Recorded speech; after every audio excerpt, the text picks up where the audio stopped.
You tell me one athlete right now that's been dominating the game for 16 years straight without a loss. Tell me one. How you doing, everyone? My name is Ryan and this is Ade, and welcome back to another edition of BoxTalk. With all the cards that always happen in boxing, I have never seen a card slated from the first day it was announced. I'm talking about the card headlined by Danny Garcia versus Rod Salka, which is now not even for a world title when the lineal champ is fighting. Ade, explain this one. Well, look. This is how you explain it. Look, first and foremost, maybe we're spoiled. I don't know. Maybe we are spoiled a little bit. I mean, we're talking about Danny Garcia here. Danny Garcia has given us in the last 2 years, he's given us Amir Khan, he's given us Lucas Matisse, he's given us Ab Judah, he's given us Herrera, he's given us 2 fights back-to-back with Eric Morales. Are we being a bit greedy that he gets to fight someone that, okay, we don't know? That's what it is. It's someone that we don't know. I think the problem really is that the person that we don't know is coming from a lower weight division. No, I think what upsets me as well, which I think is even worse, another guy coming from a lower weight division, he's not even up to 140. He's got to 142. So you're taking the guy from a smaller weight class, not saying jump one weight class, you're literally fighting that welterweight. That's what it is. If you're over 140... Yeah, if you're over 140, that's what it is. Really, but that's where it is. People say £2 is not a lot. If you're 135 pounds, £2 is a big difference. Yeah, you're right. 130. Yeah, but look, if the sanctioning bodies aren't sanctioning the fights, you do not need to make the weight. That's the fact. Yeah. You don't need to make it. But the fight's so bad, the sanction bodies wouldn't sanction the fight. That's why they took the weight from 140 to 142 because there was no need for having it at that weight class. You know, that's not the reason. Let's be realistic. That's not the reason. And let's be real. That's not the reason that they've not sanctioned the fight. They've not sanctioned the fight because the fight's just got uproar from it. So it's almost like the power of the people have made the WBA and WBC look at this fight and think, we're not sanctioning it. See, and for the sanctioning bodies to refuse money, that tells you about this fight. I spoke to Rod Salka, so I'm not going to try and sit on the fence in this video. What's going on? Your hand's already raised up. Go on. Oh, okay, cool. I spoke to Rod Salka, and he's a good guy. He's a nice guy who's got an opportunity. And one thing he did make very clear in the video is that, look, we always talk about a lot of these old school fighters, and we applaud what they've done and what they've done in the sports. You look at all of their records. I did prior to this video. You look at Muhammad Ali, you look at Sugar. They've all fought someone that had this awful losing streak, awful record. Sugar Leonard fought middleweights that were supposed to be middleweights, but are really light welterweights and welterweights. They've all done it. Rod Salka is getting a lot of stick, and I tweeted the other day, look, boxing's about guys getting opportunities, making a bit of money. These are the guys almost like, and it's hard to explain because I kind of feel like I'm contradicting myself now when I talked about British guys going over to America and fighting, but it's about guys getting opportunities, making a bit of money. The guys that we do not know of. The guys like the Chris Algieri's that are regional fighters, local club fighters, get a chance, they take it, they earn some money and they move on again. I'm not saying Rod Salka is going to do that. I'm not saying, look, I think Danny Garcia is the huge favourite in this fight. But Danny Garcia could be fighting a fellow welterweight, like he did with Khan. He could blow him out in 4 or 5 rounds, just like that.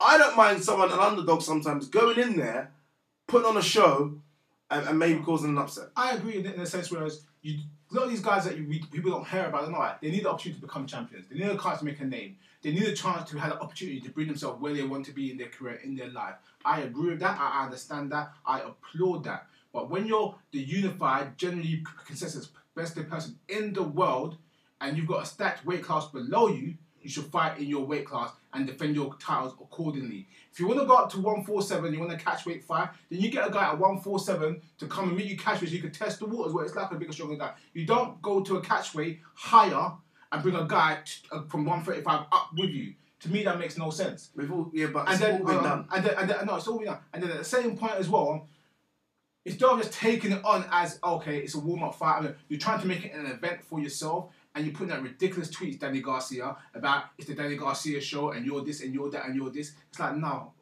But me, personally, I'm not having it. Okay, look, as much as Danny Garcia gets sick, unfortunately, it's already been laid before him. Floyd Mayweather came back from his little hiatus that he did, and he was 147. He grabbed a guy called Juan Manuel Marquez from 135 pounds, made him fight up a catch weight, missed the weight, And they still had that fight. Look, and you know how I felt about that fight. Yeah, as well. Marquez was a marquee name. It's slightly different, but we've seen it being done by the so-called best pound-for-pound guy in the world. Look, Salka's that guy that I think will go in and put a show on. He'll go in and put a show on. I think the thing that hampers Danny Garcia is it's not so much Danny Garcia, it's Danny Garcia's dad. I think they're really looking at the Herrera fight as a loss. And if they're looking at that as a loss, they're almost looking at this as a comeback fight. I agree with you 100%, yeah. If they said, oh, it was a tough fight, it was blah, blah, blah. They weren't so negligent over the way Herrera had that fight with Herrera. Maybe they could have carried it, but they were so negligent about how they won, it was easy to stay. It wasn't that close, whatever. You know what I'm trying to say? And then said it's a warm-up fight, that makes sense. The way they've gone on with that fight and with this fight, is to me, it just don't feel good. Yeah, if they came out, you're right. If Danny Garcia came out and was, humble in the sense of his tweets by saying, give him credit. Like, Herrera fight was a tough fight. We're going to go back to the drawing board. We're going to try a few things, Yeah.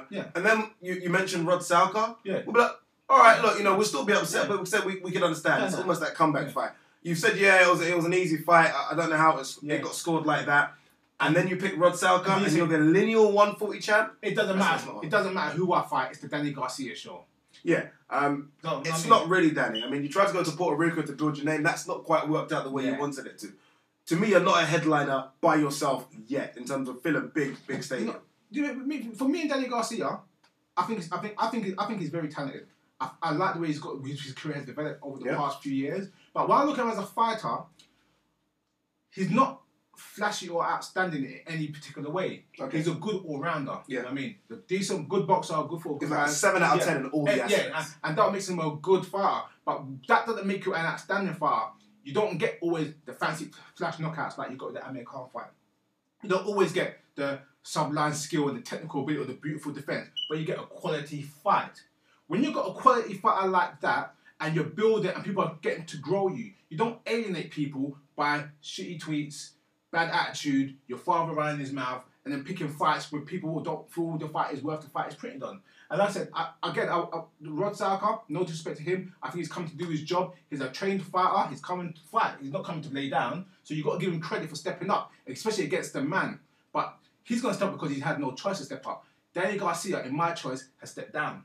Yeah, look, Danny Garcia, the big problem for Garcia and all team Garcia and the rest of the people behind it, I don't know if it's Al Heyman anymore, I don't know if it's gone right. The big problem for us is that the 140 to 147 division, remember, let's not forget Danny Garcia after the Herrera fight said, I'm struggling to make 140, I want to make 147. You then pick up on a guy that's had fights at 130 and 135. That's the problem. You know really and truly, and if you make the catch weight at 142, you know you're going to come into the ring probably 160. No. You're going to be fighting a guy that you know comfortably you're going to have 20 pounds on in the ring. A guy that has a 13%, I think 13% KO record. There's cautious, and there's been stupidly cautious. Yeah. This has been stupidly cautious. Regardless of how this fight goes or plays out, if Danny Garcia wins I'll watch the fight, don't get me wrong, I'll always watch the fights. If Danny Garcia wins in the first round, he will get 0 credit from me. If he wins in the 12th round, he will get 0 credit from me. If it goes to points, he will get 0 credit from me. Because as far as I'm concerned, like I said, no respect to Salka, this is not a fight that the unified lineal champ at 140 should be taking. And for that, he shouldn't get any praise for it. Yeah, look, and I guess the biggest moan or groan in this fight is that after Floyd Mayweather fought Maidana, Danny Garcia was one of the front runners in terms of the names being pounded out there. Everyone was like, "Don't mind saying Danny Garcia." And I think they asked him the question because what was it Canelo? I think it was the Canelo. What card was Danny Garcia fighting Mark Batiste? Was it the Canelo card? It was the Canelo card, wasn't it? Yeah. After that, they asked him. No. It was. Because Maidana. Yes, it was. But after that, they asked him about a potential matchup very soon with Mayweather, and their response was quite positive. Like they look at it, he's now fighting Rod Salka a year later. Yeah. That kind of almost shows where he's gone down. And again, that's no disrespect to Rod Salka. It's just the way it is at the moment. Rod Salka is not ranked that high at a lightweight. If Rod Salka was the number 1 or number 2 lightweight in the division, we said, here we go. If he said, look, if Rod Salka was one said, look, I'm struggling to make weight, I'm a champion or a contender, I'm going to go up, it makes more sense. But it makes no sense as it stands right now. I don't like dreaming or wishing, but it's fights like this where I wish the underdog got the win because, you know, it will put the world back in order in boxing. Yeah. We're not going to talk about these fights, but very quickly, look, this fight is almost kind of really hindered what is not a bad card in terms of a boxing night. I mean, you got Anthony Peterson on there. You got Lamont Peterson that makes his comeback after getting KO'd by Lucas Batiste hard. For some reason, still has the... No, he had a fight after. Oh, did he have a fight after, yeah? He fought Derry Jean. He fought Derry Jean on Friday night. Was it Friday night fights? Yeah, he fought Derry Jean. Okay, we've got Daniel Jacobs as well, I think, fighting for a regular world title. So it's a decent card. All these guys have been kind of sidelined because of this Danny Garcia versus Rod Salka thing.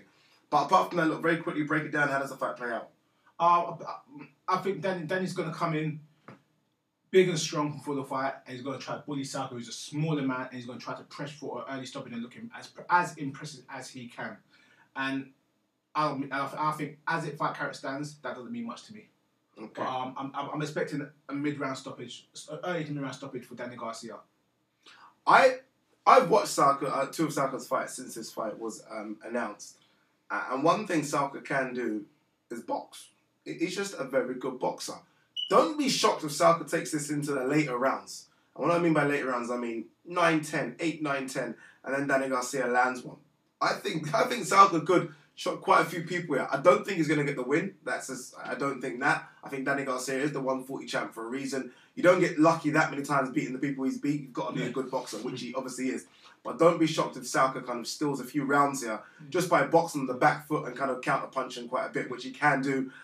But I expect Danny Garcia to get a late stoppage, maybe 10 or 11. I think this fight has been made strictly for Danny to get an easy win and some confidence under his belt. Cool. All right, look, guys.